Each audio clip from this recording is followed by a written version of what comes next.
Woodrock, du coup, je l'ai ouvert en avril 2019.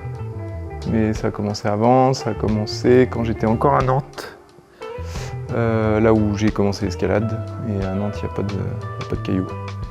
Donc du coup, j'allais en salle.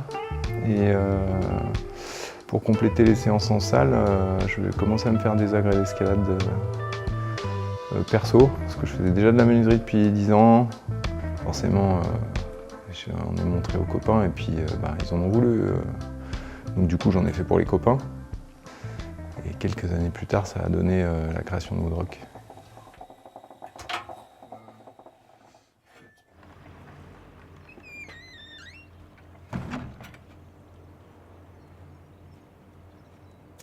En entreprise française qui faisait des agrès en bois de qualité, en gros, il n'y avait pas grand monde. Et les conceptions d'agrès étaient, à mon goût, vieillissantes. De reprendre les besoins des grimpeurs contemporains, c'est la base de la conception des nouveaux agrès. Parce que dans ce processus de conception, il y a du coup la conception graphique, la conception 3D, mais il y a aussi tout ce qui est aller-retour entre les prototypes que je fais, les envois vers les testeurs, du coup de différents niveaux. Après ça revient avec des retours de leur part, j'adapte et ça jusqu'à ce que le modèle soit au point.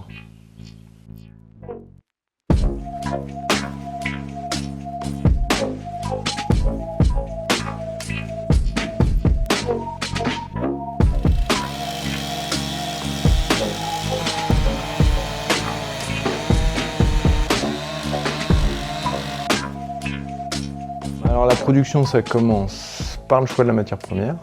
Donc déjà, moi, je voulais pas travailler avec des produits industrialisés type contreplaqué, tripli, etc.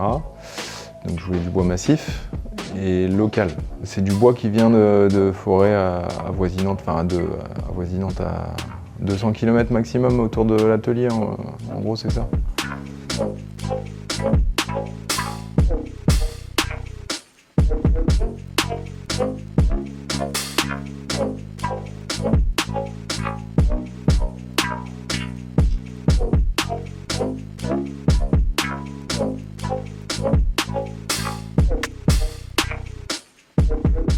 Donc sur le choix de l'essence, j'ai pris du frêne olivier, un frêne qui n'est pas blanc, qui est plus teinté.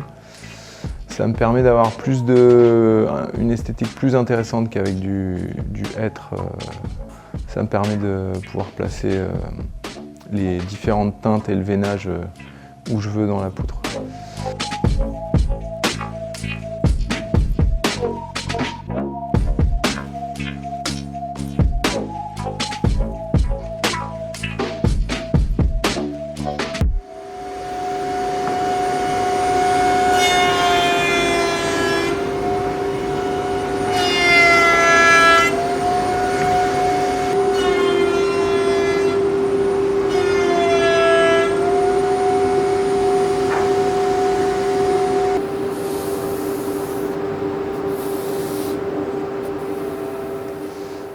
Quand j'ai commencé à fabriquer des poutres, il n'y avait pas vraiment de concurrence.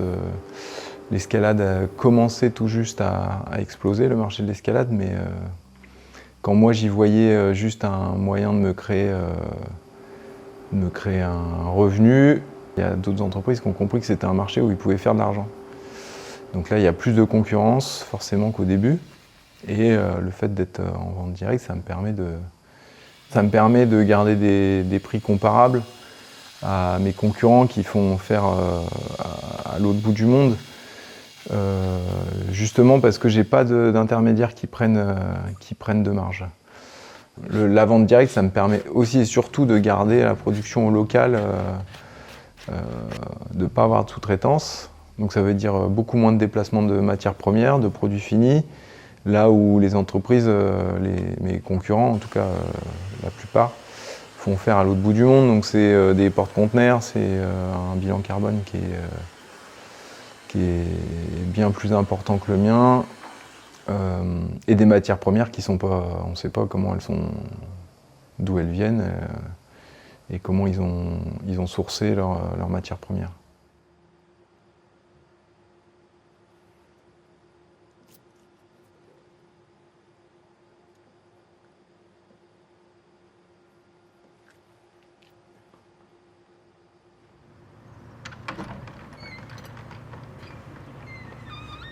Bon, à la base, moi je suis très bien dans mon atelier à faire de la production. Et là, je me retrouve à faire des vidéos et de la communication. Alors, j'ai pas du tout envie, et ça, c'est parce que y a des entreprises qui font faire tout à l'étranger. Donc, si vous voulez me permettre d'arrêter de faire de la communication et de retourner à mon atelier, soutenez-moi et partagez la vidéo.